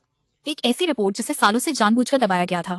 ये रिवेन की माँ की मौत वाले कार एक्सीडेंट के बारे में है। रिपोर्ट के मुताबिक वो महज एक एक्सीडेंट नहीं था। ऐसे साइंस है कि ये सब जानबूझकर किया गया था और जिसे सबसे ज्यादा फायदा हुआ वो था हार्लन, जो पावर में आया और उसके तुरंत बाद फैंग ग्रुप का कंट्रोल ले लिया। लगभग उसी समय सेबल के एक इन्फॉर्मेंट ने फैंग ग्रुप के अंदर से एक अर्जेंट मैसेज भेजा कि फैंग ग्रुप अब बस एक खोखला ढांचा रह गया है। पिछले कुछ सालों में हार्लन ने भारी रकम निकाली है और एसेट्स छुपाने के लिए उन्हें कॉम्प्लेक्स ऑफशोर ट्रांजैक्शंस के जाल में घुमाया है और क्रेस्ट और गिरा माँ बेटे को सिर्फ पता ही नहीं था, वो इसमें पूरी तरह शामिल थे। फैंग ग्रुप कर्ज में डूबा और बर्बादी की कगार पर है। लेकिन सेबल के पैरों तले जमीन तब खिसक जाती है जब उसे एक सीक्रेट रिकॉर्डिंग मिलती है। इसमें क्रेस्ट फोन पर अपने किसी दोस्त से बात कर रहा है। उस वक्त मैं जानबूझकर उस सीढ़ी से कूदा था। वो कैट रेस्क्यू वाला नाटक फेक था। मुझे बस सेबल का ध्यान खींचना था। उसके जैसी औरतें हर बार ऐसी चीजों में फंस जाती हैं। वो गार्डन वाला इंसिडेंट भी मैंने ही स्टेज किया था। मुझे पता था सेबल बाहर आने वाली है, तो मैंने टाइम सेट किया और ठीक उसके सामने आ गया।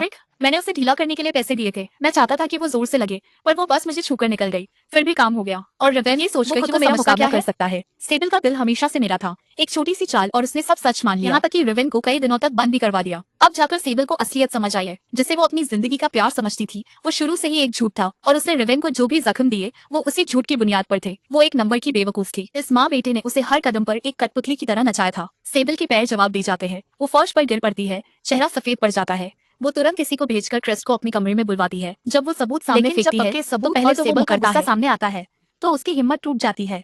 वो फर्श पर गिरकर सब सच बता देता है। सेबल, मैंने ये सब इसलिए किया क्योंकि मैं तुमसे बहुत प्यार करता हूँ। मुझे रिवेन से जलन थी। मैं बस चाहता था कि तुम मुझ पर ध्यान दो। आई एम सॉरी, मुझे पता है मैं गलत था। प्लीज एक और मौका दो। सेबल क्रेस्ट की उस हालत को देखती है। वो एक बेबस और गिरा हुआ इंसान बन चुका था। उसे दया नहीं आती, बस नफरत होती है। और तभी रिवेन का चेहरा याद आता है। चाहे कितना भी बुरा वक्त हो या दर्द, रिवेन ने कभी भी भीख नहीं मांगी। वो कभी गिड़गिड़ाया नहीं। इस पल में सब कुछ साफ हो जाता है। जिसने उसके दिल को छुआ वो कभी क्रेस्ट था ही नहीं। वो पहला प्यार तो बस एक धोखा था। वो हमेशा से वही असली इंसान था जो सच्चा और जिंदा दिल था, जिसने उसे अपना सब कुछ दिया, तब भी जब उसने उसे तोड़ दिया था। क्रेस्ट के लिए उसने खुद को जो भी समझाया था वो बस एक धोखा था। अब जब सच सामने है, सेबल बेरहमी से काम लेती है। वो हार्लन को आदेश देती है कि वो चुराई संपत्ति तुरंत वापस करे।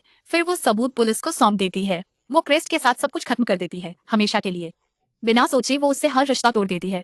लेकिन जब सब खत्म होता है तो उसे राहत नहीं, खालीपन महसूस होता है। रिवेन, मुझे बहुत दर्द हो रहा है। तुम कहाँ हो? मुझे मिलना है। मुझे तुम्हारी माफी चाहिए, चाहे इसकी गुंजाइश कितनी ही कम हो। पहली बार सेबल अपना सारा प्राइड और डिग्निटी छोड़ देती है। वो उस विला पर जाती है जिसे उसके असिस्टेंट ने ढूंढा था और बाहर इंतजार करती है। शाम के 7 बजे वो वहाँ खड़ी है और उसके हाथ में एक एलिगेंट पेपर बैग है। अंदर एक क्लासिक बेकरी का सिग्नेचर केक है जो रिवेन को पसंद था। उसे याद है कि रिवेन को स्वीट्स कितनी पसंद है, खासकर जब उसका मूड खराब हो। मीठे की एक बाइट उसका टेंशन कम कर देती थी। पर वो पूरी रात कार में इंतजार करती है, जब तक आंखें लाल ना हो जाए, जब तक वो थक न जाए, जब तक सुबह न हो जाए। और आखिरकार एक स्पोर्ट्स कार विला के गेट पर रुकती है। रिवेन ड्राइवर साइड से बाहर निकलता है और सोलेल के लिए दरवाजा खोलता है। सोलेल उसके बाल बिगाड़ देती है और कुछ कहती है जिससे रिवेन हंस पड़ता है। ये नजारा सेबल के दिल को चीर देता है। वो कार का दरवाजा खोलकर उनकी तरफ तेजी से बढ़ती है। क्या हम बात कर सकते हैं? रिवेन मुड़ता है। उसे देखते ही उसके माथे पर बल पड़ जाते हैं। मिस शेन, आप यहाँ क्यों हैं? बात करने को कुछ नहीं है। सेबल बेताबी से आगे बढ़ती है और फोन निकालती है, सबूत दिखाने के लिए। रिवेन, प्लीज सुनो, मैंने क्रेस्ट और उसकी फैमिली की जांच की है। मैं तुम्हारे बारे में गलत थी। वो गार्डन, क्लब की लाइट, तुम्हारी माँ का एक्सीडेंट, ये सब उन्होंने किया था। मैं अंधी थी, मैं बेवकूफ थी। मैंने उन्हें मुझे बेवकूफ बनाने दिया। पर रिवेन हाथ उठा देता है तो सेबल रुक जाती है। सब सामने आ गया तो क्या क्या लगा मैं रोते हुए आऊंगा और कहूंगा कि अब जब तुम्हें सब पता है, साथ रहने की बात भूल जाओ सेबल। तुम्हारी माफी, तुम्हारा पछतावा, मेरे लिए इन सब का कोई मतलब नहीं है। जो नुकसान होना था वो हो चुका है। कचरे की तरह तुम्हारे द्वारा फेंके जाने की वो जिल्लत, उस डिटेंशन सेंटर में अपनी कलाई टूटने का वो दर्द, या सबूत दिखाने से मिट नहीं जाएंगी। ये कहते हुए रिवेन की नजर उसके हाथों में मौजूद पेपर बैग पर पड़ती है। वो एक छोटी सी बेरुखी भरी हंसी हंसा है। मेरी फेवरेट बेकरी अब भी याद है, काफी मेहनत की है, दुनिया के दूसरे कोने से मंगवाया है। वो अपनी आंखें उठाता है और सीधे उसके चेहरे की ओर देखता है जिसका रंग उड़ चुका है। पर अब मुझे मिठाइयों की बहुत ज्यादा मीठी और भारी है। और इतना कहकर रिवेन मुड़ता है और गेट के अंदर सोलेल के पीछे चला जाता है। वो भारी लकड़ी का दरवाजा बंद हो जाता है और सेबल अकेली रह जाती है, बेजान। वो वहाँ हाथों में बैग अब बहुत भारी लग रहा है। विला के अंदर रिवेन उस ठंडे दरवाजे की पीठ टिकाता है और धीरे से जमीन पर बैठ जाता है। वो ये दिखावा नहीं कर सकता कि उसे दर्द नहीं हो रहा। उसके सीने में अभी एक हल्का सा दर्द है, पर ज्यादातर राहत और थकान महसूस कर रहा है। सब कुछ पीछे छोड़ना उतना मुश्किल नहीं है जितना उसने सोचा था। सोलेल जमीन पर उसके पास बैठती है और उसे धीरे से गले लगा लेती है।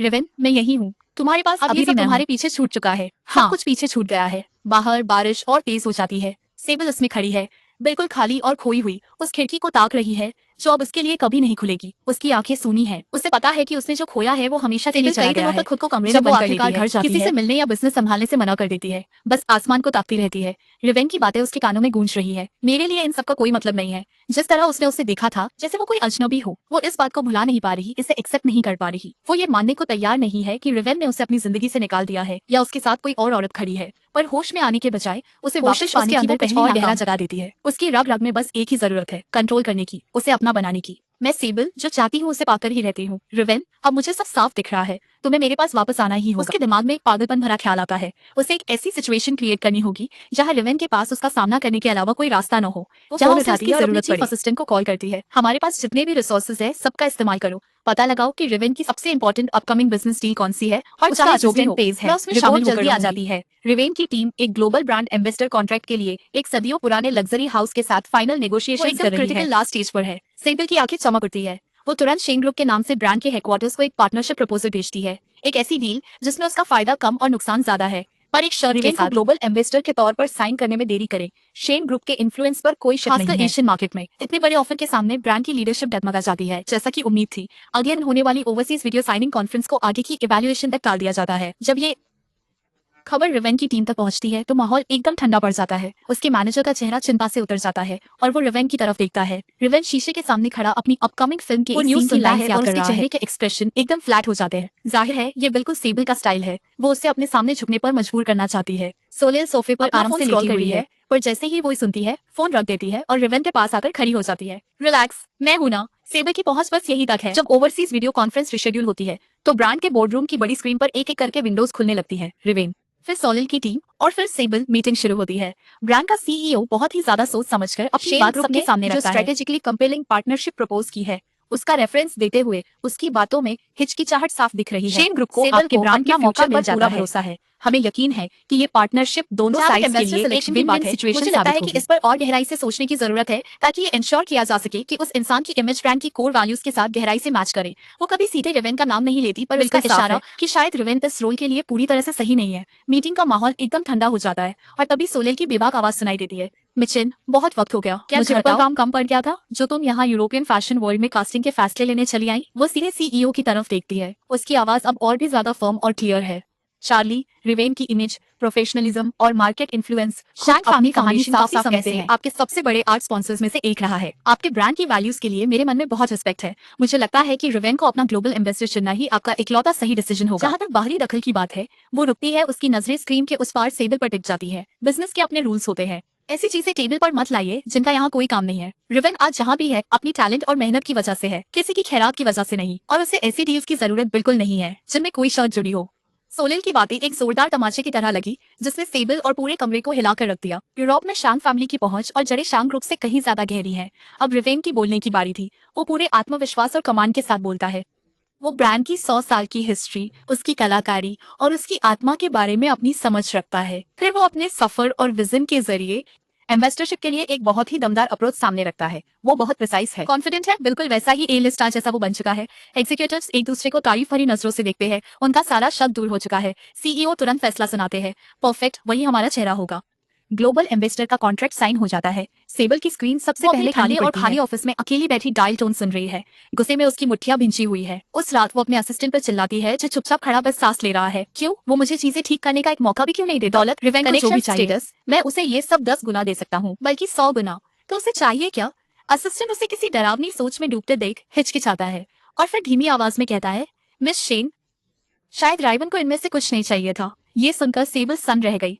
अगर ये नहीं तो क्या? पहली बार वो उस सवाल पर गौर करती है जो उसने पहले कभी नहीं पूछा था। अनकंडीशनल पर्सनल ट्रस्ट, अटूट भरोसा या फिर सिर्फ प्यार? वो बार बार यही सोची है पर उसे कोई जवाब नहीं मिलता। और तभी अचानक ख्यालों में खोई थी, एक ब्रेकिंग न्यूज अलर्ट ने उसके होश उड़ा दिए। Breaking news, southern French Alps में लगातार भारी बारिश की वजह से भयानक बाढ़ और भूस्खलन हुआ है। कई गांवों का संपर्क पूरी तरह टूट चुका है, रास्ते तबाह हो चुके हैं, हालात बहुत नाजुक हैं। तभी उसके असिस्टेंट का अर्जेंट मैसेज आता है, राइवन उसी इलाके में है। जैसे ही वो आखिरी लाइन पढ़ती है, सेबल की धड़कनें रुक जाती है। राइवन को इंटरनेशनल चिल्ड्रंस फंड के एक चैरिटी शूट के लिए उस शहर के पास बुलाया गया था जहां सबसे ज्यादा तबाही हुई है। पूरे इलाके का कम्युनिकेशन कट ऑफ हो चुका है।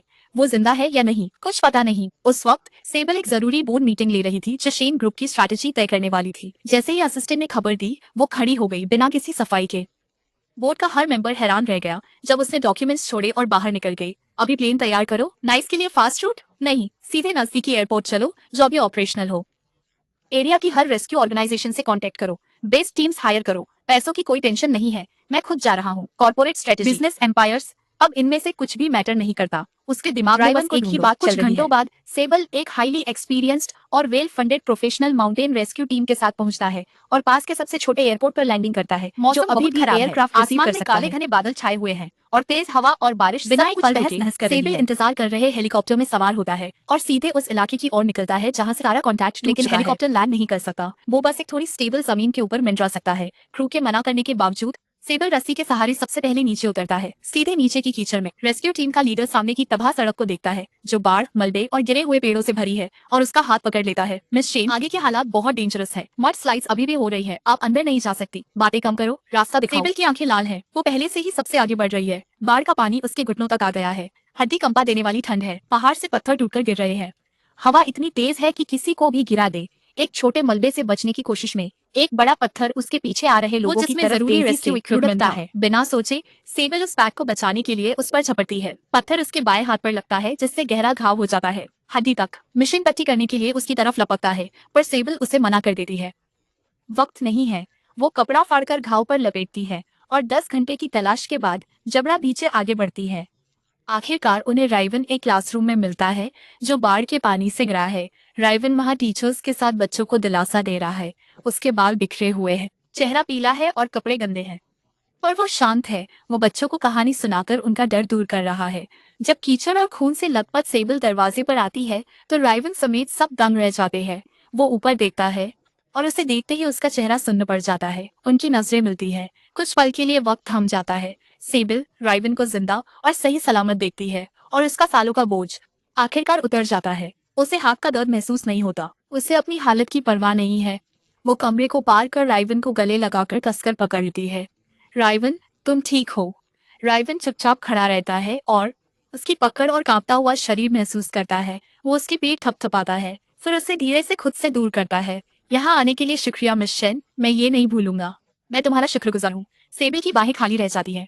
रिवन के शांत और बेअसर चेहरे को देखकर उसके चेहरे की गर्माहट गायब हो जाती है। वो हिलती नहीं, बस खड़ी रहती है। तभी बाहर से एक और हेलीकॉप्टर के उतरने की आवाज आती है। दूसरी रेस्क्यू टीम और सप्लाईज के साथ आ गई है। वो क्लासरूम में तेजी से आती है और उसकी आंखें तुरंत रिवन को ढूंढ लेती है। उसे सही सलामत देखकर उसके चेहरे पर राहत साफ दिखती है। फिर उसकी नजर सेबल पर पड़ती है। सेबल के हाथ पर वो जख्म, तो उसकी आंखों में कुछ चमकता और चौंकना। पास ही बने एक टेम्पररी शेल्टर में मेडिक सेबल के जख्म को साफ करके टांके लगा रहे हैं। घाव गहरा है और स्टिचेस की जरूरत है, पर सेबल को दर्द का एहसास तक नहीं हो रहा। उसकी आंखें बस रिवन को कमरे में यहाँ वहाँ काम करते हुए देख रही हैं और धीरे से पूछती है, जब उसने मेरी चोट देखी तो क्या वो थोड़ा भी परेशान लगा? असिस्टेंट सेबल के पीले और जिद्दी चेहरे को देखता है और चुपचाप नजरें फेर लेता है। जवाब बस खामोशी में साफ था। रेस्क्यू ऑपरेशन ठहरे हुए पानी में गिरे पत्थर की तरह था जिसने हर देखने वाले के मन में हलचल मचा दी। सोलेल ने अपनी आंखों से देखा था कि कैसे सेबल ने रिवन के लिए बिना सोचे समझे खुद को खतरे में डाल दिया। ये बात उसे अंदर तक झकझोर देती है। उसे एहसास होता है कि रिवन के लिए सेबल की फीलिंग्स उसकी सोच से कहीं ज्यादा गहरी है और वो अब और टीम वापस जाने की तैयारी कर रही खत्म होने से सोलेल कुछ बहुत बड़ा प्लान नहीं करती। कोई शोर शराबा नहीं, कोई स्टेज नहीं, बस एक पहाड़ी पर बनी शेल्टर के पास एक शांत पल जहां से तारे दिख रहे थे। बस वो दोनों। रात की हवा ठंडी है। सोलेल अपने पास खड़े रिवन की तरफ आसमान की तरफ झुका हुआ है। वो एक गहरी सांस लेती है, उसके सामने आकर खड़ी हो जाती है और उसका रास्ता रोक लेती है। रिवन, एक बात है, मुझे लगता है तुमसे बहुत समय से कहना चाहती थी। मुझे पता है तुम्हें हमेशा लगता होगा कि मैं बचपन में बहुत अनोइंग था, हमेशा तुम्हारे रास्ते में आता था, हमेशा झगड़े करता था। सच तो ये है कि मुझे समझ ही नहीं आता था कि तुम्हारा अटेंशन कैसे पाऊं। हमेशा सूरज की तरह बहुत चमकती थी। मेरा वो बेवकूफाना और लड़ाकू अंदाज ही तरीका था जिससे मैं ये पक्का कर सकूं कि कम से कम तुम्हें याद रहे कि मैं भी हूँ। फिर हम बड़े हुए और मैंने अपने दिन बार्स में डूबकर बिताए क्योंकि तुम्हें देखना एक ऐसा दर्द था और मुझे समझ नहीं आ रहा था कि क्या करूं। मैंने खुद को सुनना करने का और मैं चाहता था कि तुम मुझे देखो, ये जानो कि जब मैं तकलीफ में था तब भी कोई मुझे चाहता था। जब तुम अब्रॉड गई तो मैं भी तुरंत तुम्हारे पीछे आ गया, बस इसलिए कि मैं तुम्हें पसंद करता हूँ बचपन से ही। अपनी बात खत्म करने के बाद रिवेन काफी देर तक चुप रही। इन पिछले 3 सालों में सोलेल ने उसके लिए जो कुछ भी किया, हर छोटी चीज, उसे सब याद है। परदेश में अजनबी होने के अकेलेपन में वो उसके साथ बैठी रही। जब उसका करियर डगमगाया तो उसने चुपचाप उसे संभाला, पूरी रात उसके साथ रही जब वो बीमार था और कभी भी उस पर कोई प्रेशर नहीं डाला। अब सोलेल अचानक नीचे झुकती है और उसका हाथ थाम लेती है। रिवेन, मैं जानती हूँ कि तुम्हारे अंदर अब भी कुछ जख्म है जिन्हें तुमने कोई जल्दी नहीं है। मैं इंतजार कर सकती हूँ। बस तुमसे एक चीज पूछना चाहती हूँ, मुझे सही तरीके से अपने साथ रहने का मौका दोगे, तुम्हारी गर्लफ्रेंड बनकर? रिवेन, सोलेल की तरफ देखता है। ये औरत जो उसके साथ बड़ी हुई, जो हंसी, लड़ी और उसे पागल कर दिया, और सबसे ज्यादा जरूरत पड़ने पर कभी साथ नहीं छोड़ा। सोलेल का दिल डूबने ही वाला होता है। तभी रिवन हाँ में सिर हिला देता है। प्यार से उसके चेहरे पर एक मुस्कान आ जाती है। तुम मुझसे अपने प्यार का इजहार करोगी तो मैं हमेशा हाँ ही कहूंगा। सोलेल का चेहरा तुरंत खिल उठता है। वो उसे गले लगा लेती है और कसकर थामे रहती है। उनके रिलेशनशिप का पब्लिक अनाउंसमेंट तो नहीं हुआ और करीबियों के लिए ये कोई राज नहीं था, लेकिन जब ये खबर सेबल तक पहुंचती है तो उसके सब्र का बांध टूट जाता है। उस वक्त वो हॉस्पिटल में थी और अपने हाथ का इलाज करवा रही थी। बारिश और तलाश की वजह से उसे इतना तेज बुखार हुआ कि उसे एडमिट करना पड़ा। जब उसकी असिस्टेंट ने धीरे से उसे ये खबर दी तो सेबल एक पल के लिए सुन्न पड़ गई। फिर अचानक बिस्तर पर उठ बैठी और अपने हाथ से ड्रिप खींचकर निकाल दी। में पूरी मेडिकल कार्ड नीचे गिरा दी। ये इम्पॉसिबल है। वो ऐसा कैसे कर सकता है? उसकी हिम्मत कैसे हुई? सोलेल को ये हक किसने दिया? सेबल डॉक्टर्स और अपनी असिस्टेंट को इग्नोर करती है और जबरदस्ती खुद को डिस्चार्ज करवा लेती है। वो सीधे रिवेन की विला की तरफ निकल जाती है, ये पूरी तरह भूलकर कि उसके हाथ पर अभी भी पट्टियां बंधी हैं। उसे अभी भी बुखार है। उसके मन में बस एक ही ख्याल है। रात काफी गहरी और अंधेरी है। वो लड़खड़ाते हुए विला के बंद लोहे के गेट तक पहुंचती है और ठंडी सलाखों पर अपने हाथ पीटती है। चिल्लाते चिल्लाते उसका गला बैठ जाता है। रिवेन, बाहर आओ, मुझे बताओ कि ये सच नहीं है। तो मेरे साथ ऐसा नहीं कर सकते। मुझसे गलती हुई, मुझे पता है। मुझे एक और मौका दो। रिवेन, सिक्योरिटी जल्दी ही आ जाती है। कई बड़े गार्ड्स उसे रोकने की कोशिश करते हैं। उसका नाम चिल्लाते हुए बिना रुके उसे गेट से खींचकर कार में डाल दिया गया। विला की सेकंड फ्लोर पर पर्दा हिलता है। रिवेन पीछे से नजारा देख रहा है। उस औरत को देख रहा है जो सबको नीचा समझती थी और अब पागियों की तरह घसीट जा रही है। चेहरा सपाट है। फिर वो पर्दे बंद कर देता है। कल रिवेन विंडो के पास धूप में स्क्रीन प्ले पढ़ रहा है, जबकि सोलेल कालीन पर लैपटॉप लिए ईमेल्स चेक कर रही है और बीच बीच में उसकी तरफ देख अचानक टैबलेट पर आए ब्रेकिंग न्यूज अलर्ट से टूटती है। फैन ग्रुप के चेयरमैन हालन को एम्बेजलमेंट और टैक्स इवेजन के शक में अरेस्ट कर लिया गया है। स्टॉक्स गिर गए। कंपनी तुरंत बैंकरप्सी और लिक्विडेशन अनाउंस कर देती है। एक्सपोज इशारा करता है कि इस प्रिसिजन टेकडाउन के पीछे कोई रहस्यमयी फाइनेंशियल पावर थी। हेडलाइन स्क्रीन पर है। रिवन स्क्रॉल करता है, उंगली एक पल रुकती है, नजर न्यूज फोटो पर पड़ी। हालन रिपोर्टर्स से घिरा है। चेहरे की अकड़ अब पैनिक और शर्म में बदल गई है। रिवेन के एक्सप्रेशन नहीं बदलते। वो बेगाना सा लग रहा है। सोलेल लैपटॉप रखकर उसके पास आती है और उसकी बाहों में सिमट जाती है। बस एक खामोश एहसास कि वो अकेला नहीं है। फैन फैमिली की खबरें और उलझती हैं। वेरा लॉन्डर मनी लेकर भागने की कोशिश करती है, पर पुलिस एयरपोर्ट पर इंतजार कर रही होती है और उसे वहीं अरेस्ट कर लेती है। और पिता का प्रोटेक्शन और दौलत खोकर माँ को घसीटे जाते देख पूरी तरह टूट गया। वो सेबल तक पहुंचने की कोशिश करता है, इस वहम में कि वो शायद मदद करे, और सेबल का असिस्टेंट उसे चेन ग्रुप की लॉबी में ही रोक देता है। उसे उसका चेहरा तक नहीं दिखता। इसके कुछ ही समय बाद एक गॉसिप आउटलेट रिपोर्ट करता है कि क्रेस्ट को शहर के बाहर एक साइकियाट्रिक फैसिलिटी में एडमिट किया गया है। रिवन न्यूज फीड बंद करता है, उठता है और खिड़की की ओर जाकर दूर देखने लगता है। सोलेल अपना सिर उसके कंधे पर टिका देती है। अब सब खत्म हो गया है।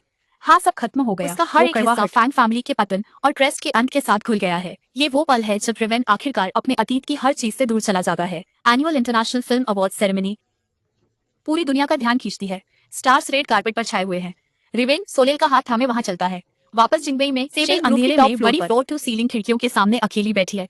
कमरे में इकलौती रोशनी टेलीविजन से आ रही है, जिस पर अवार्ड्स सेरेमनी लाइव चल रही है। जब कैमरा रिवेन और सोलेल का क्लोजअप दिखाता है, अनाउंस होते हैं। रिवेन ने उस फिल्म के लिए बेस्ट एक्टर का अवार्ड जीता है, जो इंसान के स्वभाव की पेचीदगियों को बड़ी ईमानदारी से दिखाती है। जब उसका नाम पुकारा जाता है तो पूरा ऑडिटोरियम खड़ा हो जाता है। स्पॉटलाइट में रिवेन अवार्ड रिसीव करता है और वो एक छोटा सा एक्सेप्टेंस स्पीच देता है। डायरेक्टर और क्रू को थैंक यू कहता है। फिर उसकी नजर नीचे भीड़ में बैठी सोलेल पर पड़ती है और आखिर में एक इंसान है, मेरी जान सोलेल, थैंक यू, मुश्किल में मेरे साथ खड़े रहने और मुझे हिम्मत देने के लिए शुक्रिया। ये अवार्ड आधा तुम्हारा है। कैमरा सोलेल को दिखाता है। वो पहले से ही खड़ी है और वहां से उसे एक फ्लाइंग किस देती है। सेबल गुस्से में टेलीविजन बंद कर देती है। अंधेरे में उसकी सांसें उखड़ी हुई हैं। नहीं, मैं बस यहाँ बैठकर ये सब नहीं देख सकती। मुझे कुछ करना होगा। After party official awards hotel में रखी गई है। आधी रात बीत चुकी है जब रिवान और सोलेल आखिरकार निकलते हैं। असिस्टेंट्स और सिक्योरिटी के साथ वो अंडरग्राउंड पार्किंग की तरफ बढ़ रहे हैं, पर जैसे ही वो कार के पास पहुंचते हैं, खंबे के पीछे से लड़खड़ाते हुए निकलता है और रास्ता रोकता है। वो सेबल है, उसकी आंखें रिवन पर टिकी है। बस बात करो, 5 मिनट, बस एक आखिरी मौका दे दो। मैं भीख मांगती हूँ, तुम्हारे बिना जीने की कोई वजह नहीं है। सोलेल तुरंत आगे बढ़ती है। सेबल, अपनी हालत देखो, होश में आओ। रिवन मेरे साथ है, वो खुश है। प्लीज उसकी लाइफ में दखल देना बंद करो। खुश? तुम्हें उसे खुशी देने का क्या हक है? तुम उसके बारे में जानती क्या पता है? सर्दियों में उसे जल्दी ठंड लगती है, वो नींद में कंबल खींच लेता है। पता है वो तीखा नहीं खा सकता, फिर भी खाता है, और बाद में उसे बर्फ का पानी चाहिए। की आवाज उसे काटती है। सेबल, पास्ट को वहीं रहने दो। हमारे बीच जो था वो खत्म हो गया। खत्म नहीं हुआ। वो ऐसे कैसे खत्म हो सकता है? सेबल रिवेन का हाथ पकड़ने बढ़ती है, तभी सोलेल बीच में आ जाती है। सबके बीच किसी का ध्यान नहीं जाता कि पार्किंग गैराज के एंट्रेंस पर एक काली गाड़ी, जिसका ड्राइवर शायद नशे में है या अचानक गाड़ी कंट्रोल से बाहर हो गई है, बेतहाशा लहराती हुई सीधे उनकी तरफ आगे बढ़ती है। सोलेन रिएक्ट करती है, पर कोई और उससे भी तेज है। इससे पहले कि कोई समझ पाता, सेबल अपनी पूरी ताकत लगाकर रेवेन को, जो किनारे के सबसे पास खड़ा था, धक्का देकर हटा देती है गाड़ी के रास्ते से। उस धक्के के जोर से वो खुद सीधे गाड़ी के सामने आ जाती है और एक जोरदार टक्कर होती है। सेबल का शरीर हवा में उछल जाता है, जैसे टूटी हुई डोर वाली कोई पतंग। ट्रॉमा रूम की लाइट्स पूरी रात जलती रहती है। रेवेन और सोलेल बाहर कॉरिडोर में इंतजार करते हैं। जब सुबह होने लगती है तो आखिरकार दरवाजा खुलता है। थका हुआ डॉक्टर बाहर आता है और उन्हें बताता है कि सेबल की हालत काफी गंभीर है और इंटरनल ब्लीडिंग हुई है। टीम की पूरी कोशिशों के बाद वो अभी खतरे से बाहर है और उसे आईसीयू में शिफ्ट कर दिया गया है। उसे अभी मॉनिटरिंग की जरूरत है। रिवन राहत की सांस तो लेता है, पर उसके दिल का बोझ कम नहीं होता। वे एक और पूरा दिन और रात आईसीयू के बाहर इंतजार करते हैं, तब जाकर सेबल की हालत सुधरती है। सोलेल रिवन के साथ उसे देखने अंदर जाती है। सेबल सफेद हॉस्पिटल बेड पर लेटी है, शरीर में ट्यूब्स लगी है, चेहरा पीला पड़ गया है। और जैसे ही वो रिवन को अंदर आते देखती है, उसकी आंखें चमक उठती हैं। वो आवाज निकालती है, सोलेल। रिवन का कंधा थपथपाती है, इशारा करती है कि वो बाहर इंतजार करेगी और दरवाजा बंद कर देती है। रिवन बेड के पास जाकर बैठ जाता है। डॉक्टर कह रहे हैं कि तुम अब खतरे से बाहर हो। सेबल उसे देख रही है और धीरे से अपना वो हाथ उठाती है जिसमें आईवी ड्रिप नहीं है, उसकी तरफ बढ़ती है। पर जब वो उसकी आंखों में दूरी देखती है तो उसका हाथ गिर जाता है। शब्द निकलने लगते हैं, धीमे और टूटे हुए शुरू से, कि कैसे क्रेस्ट ने उसे धोखा दिया। उस पल तक जब उसे अपनी फीलिंग्स का एहसास हुआ, पर प्राइड और जिद ने उसे कभी मानने नहीं दिया। और उसे खोने का दर्द, वो पछतावा जो कभी नहीं जाता। वो बार बार माफी मांगती है, बार बार प्यार का इजहार करती है, अपने गरिमा का हर एक टुकड़ा छोड़ते हुए। रिवेन, मुझे पता है मैं एक ही हकदार हूँ, पर मैं तुमसे भीख मांगती हूँ, बस मुझे अपनी बाकी जिंदगी इसे ठीक करने में बिताने दो। तुम्हारे बिना जीना भी कुछ नहीं लगता। रिवेन शांति से सुनता है, उसे बोलने देता है, जब तक कि थकान से उसकी आवाज धीमी नहीं पड़ जाती। फिर वो बोलता है, सेबल, मेरी जान बचाने के लिए शुक्रिया, मैं इसे याद रखूंगा। सेबल की आंखों में उम्मीद दिखती है, पर रिवेन के अगले शब्द उसे बुझा देते हैं। पर प्यार कोई एहसान नहीं है और न ही ये कोई पछतावा है। हमारे बीच जो था वो खत्म हो गया। तुमने क्रेस्ट के लिए मुझे डिटेंशन सेंटर में डलवाया था, मुझे वहाँ तड़पने के लिए छोड़ दिया था। हर बार जब तुमने उस पर यकीन किया और मुझे चोट पहुंचाई, ये तभी खत्म हो गया था। सेबल, हमारा रिश्ता यही खत्म होता है। वो खड़ा होता है, नहीं देखता, वो दरवाजे की तरफ जाता है। बाहर सोलेल इंतजार कर रही है। रिवेन उसके पास जाता है, बिना कुछ कहे उसका हाथ थामता है और उस कमरे से दूर चला जाता है। सेबल उस हॉस्पिटल बेड पर लेटी रह जाती है, दरवाजे को और जा चुके उस आदमी की पीठ को देखते हुए उसकी आंखों से आंसू बहने लगते हैं। वक्त गुजरता है, एक और साल बीता है और रिवेन का करियर एक नई ऊंचाई पर पहुंच जाता है। वो दुनिया के सबसे मशहूर डायरेक्टर्स में से एक की एपिक फिल्म में काम करता है, जिसमें वो जंग के बीच अपने उसूलों पर टिके रहने वाले एक आदमी का रोल निभाता है। लास्ट परफॉर्मेंस दिल को छू लेने वाली होती है और सिनेमा के सबसे बड़े अवार्ड सेरेमनी में जब बेस्ट एक्टर के लिए उसका नाम पुकारा जाता है तो पूरा रूम तालियों से गूंज उठता है। रिवेन शांति से खड़ा होता है, खुशी से रोती हुई सोलेल को गले लगाता है और फिर उस स्टेज की तरफ बढ़ता है जिसे पूरी दुनिया देख रही है। स्पॉटलाइट के नीचे थामता है जो सब कुछ बयां करता है और अपनी स्पीच देता है। कास्ट और क्रू का शुक्रिया, मेरी फैमिली और उन सबका शुक्रिया जिन्होंने मुझ पर यकीन किया। और आखिर में उसकी नजर भीड़ में बैठी एक औरत पर ठहरती है। मैं ये अपनी मंगेतर सोलेल को डेडिकेट करना चाहता हूँ। तुम्हारी वजह से ही मुझे पता चला कि प्यार इतना खूबसूरत हो सकता है। तुमने मुझे खुद का एक बेहतर वर्जन बनने की हिम्मत दी। सोलेल, मेरी बाकी की जिंदगी तुम्हारी है। कैमरा सोलेल की तरफ मुड़ता है, वो पहले से ही खड़ी है और दूर से ही हाथों के इशारे से आई लव यू कह रही है। कुछ समय बाद एक प्राइवेट एस्टेट में एक छोटी सी प्यारी सी शादी होती है, जिसमें सिर्फ करीबी घरवाले और दोस्त शामिल होते हैं। धूप, हरा मैदान, फूल, सफेद लिबास। रिवेन ने एक सूट पहना है जिसे उसके एक डिजाइनर दोस्त ने खास उसके लिए बनाया है। सादा और फूलों से भरे रास्ते पर सोलेल का हाथ थामे चल रहा है। उनकी शादी का कार्ड अतीत के कुछ लोगों तक भी पहुंचता है। जिंगबेई में शेन ग्रुप हेडक्वार्टर्स की सबसे ऊपरी मंजिल पर सेबल उस बड़ी फ्लोर टू सीलिंग खिड़की के सामने खड़ी है और नीचे हलचल भरी सिटी को देख रही है। वो एक साल पहले के मुकाबले अब दुबली हो गई है। उसकी डेस्क पर एक एलिगेंट वेडिंग इनविटेशन रखा है। शादी के दिन वो वहां नहीं जाती, वो बस उसी ऑफिस में जाती है जहां उसने और राइवन ने एक दूसरे के साथ घंटों बिताए थे। अचानक उसके फोन की स्क्रीन अनजान नंबर से मैसेज आता है। कोई टेक्स्ट नहीं, बस एक फोटो। राइवन अपने सूट में तेज धूप में खड़ा है और कैमरा की तरफ देखकर मुस्कुरा रहा है। उसकी खुशी एकदम मुकम्मल लग रही है। कुछ सेकंड्स बाद एक और मैसेज आता है, सिर्फ एक लाइन, सेबल, मैंने तुम्हें माफ कर दिया है, पूरी तरह से आजाद कर रहा हूँ, अपना ख्याल रखना। सेबल उस फोटो और उन शब्दों को एक तक देखती रह जाती है। उसके सीने में जैसे कोई मुक्का जोर से लगा हो। स्क्रीन पर राइवन के चेहरे को छूते हुए उसके आंसू बहने लगते हैं। आंसू तेजी से गिरकर फोन के ग्लास को पूरी तरह भिगो देते हैं। वो एक साथ हंसती और रोती है, जैसे कोई पूरी तरह टूट सा गया हो। और आखिर में वो फोन को अपने सीने से जोर से लगा लेती है। उस एहसास